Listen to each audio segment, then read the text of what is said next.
It's Unstable Topic with Sarah and Maggie.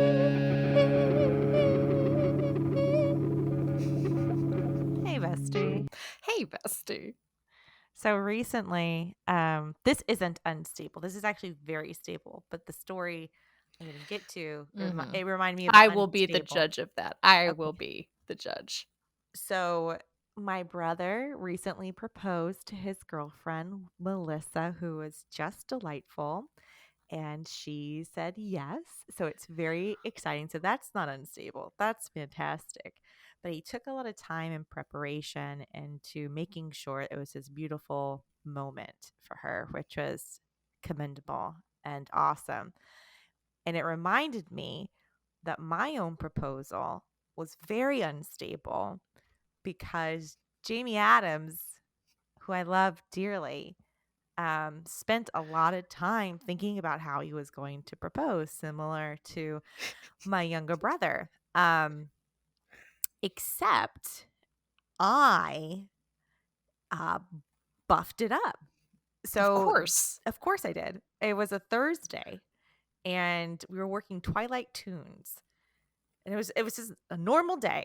And we go back to the athletic center where is working. And it was before Apogee Stadium was built. So there was an old golf course there. And randomly he says, "Hey, you want to go hit some golf balls?" I'm like, "No, I don't feel like hitting golf balls." He goes, No, "You sure? You I sure you don't want to go?" golf. I don't golf. I mean, our first date was hitting golf balls. I'm like, I don't want to. I have you now. I don't have to try and impress you by pretending that I want to go hit golf balls. I'm like, "No, I don't want to do that." He's like, "Okay, it would be nice if we went to go hit golf balls." I'm like, "No, I don't want to hit golf balls." He goes, "Well, Hank wanted to go play golf. And so I go, Jamie, what are you going to propose or something?" And the look on his face, he just smiled. And I'm like, "Oh no, he was going to propose." And he goes, no, it's fine. It's fine. I just want to hit golf balls." And so he drops me off at my car, and I'm living in the Carrollton area. And I drive home, and the time it gets me from Apogee Stadium, where it is now, to my apartment, I've convinced myself it was all in my head. Sidebar: when Jamie and I were talking about marriage, I clearly told him, "I do not want you to propose in my apartment. I don't want you to propose in my apartment. I don't want it to be here." So he comes over later, and he has like a cooler and all this stuff, and I'm washing dishes or something. He goes, "Hey, do you want to know I want you to go hit golf balls?" I'm like, "Yeah, sure." He's like, "Well, I wanted you to find this." And I unwrap it, and it's this picture of us that I love. I'm like, "Oh, cool. That's so sweet." And then he's like, "Oh, and then I wanted you to find this." So I'm like, okay. Again, still like convinced myself. Yeah, you've moved on. I've moved on because we're in my apartment now. Right, and you're like, could not happen here. Could not happen here. That's the one rule. The one rule. And it's a bigger gift at this point. And so I unwrap it, and it's a frame. And the picture has a really big mat around it. And the picture is of my ring. And on the bottom, written on the mat, says, "Will you marry me?" And I look at it, and I look at him, and I'm like, "What?" And then he gets down. I guess he gets down on one knee. If yes, I don't remember what happens next, because then he's like, "I had this thing and da da da da da da da," and I'm like, "Yes," but I feel like I was so not convinced that it wasn't going to happen. And before the golfing, I'm like, that feeling of giddiness, something big's gonna happen. Yeah. I didn't have it because I'm like, I'm in my apartment. Well, Right. fast forward 14 and a half years later, we're still married, and I'm telling the story on Unstable Topics. So it worked. It was totally stable. It worked. It's totally stable. That happened to Kyle, too, proposing to me. He took me out to where we had our first date, Chewy's, and then he asked me to walk the Katy Trail. And I was like, no, I just ate a bunch of queso. I'm wearing jeans. It's 100 degrees. I'm not going for a walk on the Katy Trail. And then he tried again. He proposed. He was like, "Oh, maybe I'll propose while she's sleeping," which is not a good idea because I sleepwalk and sleep talk, and I punched him. And then finally he just, because my one rule was like, you can't move in. You can't move in with me until you propose. That was my one rule. And Mhm. so it's time for him to move in, and he has yet to propose to me. I'm just like, this is really interesting because I have set this boundary, you know? And then as he is moving his things into my closet, he gets down on one knee and proposes. And he goes, I swear I was planning on doing this before, but you foiled it. Wow. I didn't know about that. I did not know about that at all, which is hysterical to me, but also very in line with us and who we are. Very in line, because we are going to have our own plan of what's going to happen. And if that plan is not what we planned, then it is an unstable plan. And we are 100 unstable people. 100%. Which reminds me and leads me into this fact, which is very unplanned and very unstable, in my opinion. Maggie, are you ready for your fact? I am. Rat kings are real. What? When a group of rats living in close quarters get their tails tangled together, they're called a rat king. Ew. Rat king. Tails Mhm. tangled together. Much like an engagement ring. Entangled lives, entangled tails. Mhm. Ew. Mhm. Ew. No. Ew. And they don't die. It does not say in this fact whatsoever. Oh, so if that's they- how they rule? That's It's how like they rule. Okay. So they're a rat king. They are one rat made of many rats because their tails, apparently it says this can happen for many reasons, why their tails get tangled together. I don't like it. Well, it's a real thing, Maggie. Whether you like it or not, it's living and existing in this world. I don't like it. I don't like this at all. I don't like this fact. I don't like rats. I don't like kings. I think all those things are bad. Well, I do like facts. I like facts. I don't like rats, and I don't like kings. And when you combine them in this way of an entangled tail, I cannot possibly react to this fact. I can't do it. Well, I hate to break it to you, but Maggie, let's go ahead and get to this react because I know that you're not going to want to hear it. But I know you're not ready to react, so I'm just going to give you your react, okay? Okay. If you were a rat king, what would your first order of business be? Oh, if I was a rat king, my first order of business would be to stop my phone from ringing. What is going on today? What is going on? If I was a rat king, my first order of business would be to get these rats off my tail. I'd be like, hey, I love that you think that we are all the king, but in reality, I am the rat king. And then I would untangle their tails and I would say, pay me taxes and make me a throne.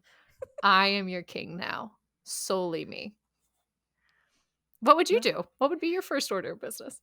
If I was a rat king, I don't think it would be much different from what you suggested. Like, get off me. I need my personal space. Mhm. I'm still ruler. Absolutely. I'm just ruling as a dictator and not in a democracy. Get in line, my measly rat servants. Absolutely. And go get me a jug, a bucket of wine with a very intricate handle. If you thought there could only be one game about celebrities named Jack in a 15-minute weekly podcast, you'd be wrong. You, Jack. But you are right about one thing. Only one Jack can reign supreme in this next game, the Jack-Off. Sarah, this round of Jack-Off is filled with childish fictional Jacks and one whammy of a scenario, so buckle up. Okay, are you ready? I'm ready. In one corner, you have Jack Parr, the incredible superhero baby from the film The Incredibles. The youngest member of this heroic family, Jack has at least 17 known superpowers, of which most are controlled by his tumultuous baby emotions. In the other corner, we have Jack, the boy from the 1996 film starring Robin Williams of the same name. This Jack looks like a 40-year-old man despite being only 10 years old as he navigates life at public school after years of being taught at home. Is it too loud in my house filled with real children for you to hear these readings of fictional children? Great. Sarah, if you had to pick between your own child having 17 uncontrollable superhero powers or looking 4 times as old as he actually is, which one would you pick? And as I was writing this, I was like, this is an impossible question. I know exactly what I would pick. Oh, really? Yeah. So quickly? Yeah, so quickly. I would pick the superpowers. 100%. Have you seen The Incredibles? Yeah, I have. I know Jack is a lot, but I'm already dealing with what's the word I'm looking for? Sporadic. What am I looking for? What word am I? Outbursts of superhero powers. Yes, but like randomly, and I don't know when it's going to happen. I don't know what's going to come next. I'm already dealing with things like that, but that aren't superhero powers. So I'm like, okay, let's just add it on. At least in this sense, something is coming from it as opposed to just emotion, right? Right. That's fair. The reason I would not pick my child looking like an adult in a classroom is that just has danger written all over it. Yeah. You know, if you see an adult in a group of 7-year-olds and they're playing like hide and seek or something, you're like, that doesn't seem right. You know, and then you have the clothing situation because I have 2 children, my lovely little Annie Bird and Walter James, who are tall and big for their age. So I'm already working an uphill battle with getting clothes that fit them and age appropriate. Right. So if I have a 5-year-old who looks like a 40-year-old, I'm not going to find pants that are durable enough. You know? It's true. It's true. Yeah, I think that's fair. I mean, I thought this was a hard one because I was like, dang, I don't think that I'd want, like, when my kids have a tantrum for them to also light things on fire. That's You know, fair. like that was a big concern of mine. But I also don't want my kid to go to school and look like a 40-year-old man and not be able to connect with his peers. You know, like, I mean, the end of Jack, the movie from 1996, does have a happy ending. But in the moment, it's just so tragic. It reminds me of Big, too, with Tom Hanks when he is a grown man. Can we just stop doing movies? I know these were in the before times when people are like, this is an appropriate scenario, especially like when there's a woman like hitting on them. You're like, no, that's really just a child. Yeah. Oh, wait. Okay. Like Quick aside. movie. Yeah. I recently watched Blank Check. Yes. And I was like, this is going to be so great. My kids are going to love it. And in it, there's a grown woman FBI agent who goes on a date with this child and gives him a kiss at the end. And I'm like, and it's actually, I was like, what have I done? Why have I put this in front of my kids? Why did anyone think this is like funny?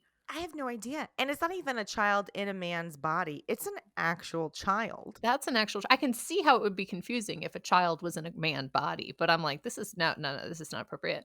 Even like Sandlot, when he kisses or when he makes the lifeguard kiss him because she think or you know, like give him mouth to mouth and then he kisses her. I'm like, that is also not appropriate. That's also not. What is this 90s? It's just like full of how did we get out of that? Well, Maggie, I just want to say we do have a podcast called Unstable Topics. So I think it all connects together. Hey, Maggie. Are you ready for Sarah? Are you ready for a fact? Oh my gosh, I am so ready. Okay. The Vent Haven Museum houses vintage ventriloquist. Let's see if I can say ventriloquist dummies. In fact, this museum in Kentucky houses over 900 ventriloquist dolls and other pieces such as photographs and replicas. Can I ask you a question, Sarah? Yes, I love a follow-up. When you were picking these facts about hundreds of ventriloquist dolls and rats with their tails tangled up, were you just trying to make me feel really heebie-jeebie? You know, I did Google the way I Google for facts, and I always have like a descriptor fact that I want to get. Like maybe I want a sports fact, or maybe I want a food or health. For this one, I put in scary facts. And I actually deleted a couple that I thought were too scary because I'm like, I'm going to hold on to these for like a Halloween special or something. Well, if I didn't peg you for that, if I didn't know that you were finding the creepiest facts, because let's talk about we've moved on past rats. I don't have to ever bring that up again. Well, But let's talk about a bunch of ventriloquist dolls staring not a bunch. at you. Not a bunch. 900. And Yeah. there's a photo. And the photo No. is of this woman, like Mm-mm. with her head popping out behind like dozens of these of the same looking one too. You know what I'm talking about? The boy one with the hair and the eye, the face. Nope. Not here for it. I don't think I mean, I guess I understand the idea of like how a ventriloquist doll, like it's impressive, Mhm. right? Sure. But when they are not in the middle of a show, they are by far the creepiest prop. Oh, By far. 100%. 100%. I don't think there is that house, this museum. It says it's a museum, but I have this sneaky suspicion it's a house. Mhm. You know, it's in Kentucky. No offense to Kentucky, but it's a house. But we get it. We get it. Right, we get it. Yeah. And so at night, I'm assuming there's someone that lives in this house with these Oh. 900 ventriloquist dolls. They get up and walk around. I mean, we know this. Yeah, they for sure are walking around. Or the person who's there is putting their hand in all of those ventriloquist dolls and making them talk, which is also upsetting. Have you been to, speaking of museums and houses, have you been to the Cockroach Museum in Plano, Texas? Okay, 1, no. 2, why? Why? Well, you know my it's history not- with cockroaches. Why? I know.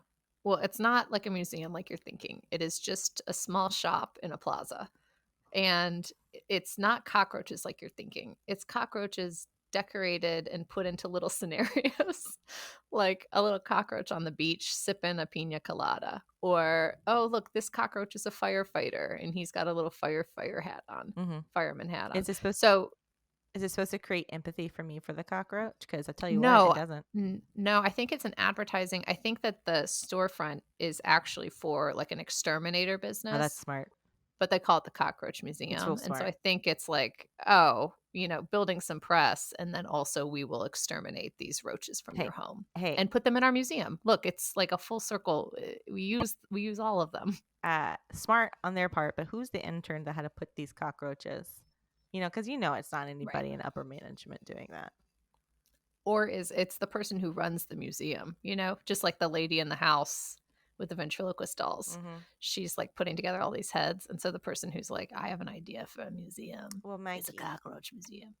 Well, Maggie, I have a react for you about being a ventriloquist. Are you ready to react? Yeah. Oh, yeah, for sure. Okay. I don't know how you're going to take this, but we'll just see what happens. So, would you rather be the ventriloquist or the dummy? Absolutely the ventriloquist. What? Yeah. Would you pick the dummy? I might if I'm living in a house like with 900 of my best friends. Well, I think that would be the dummy answer to Wow. do that.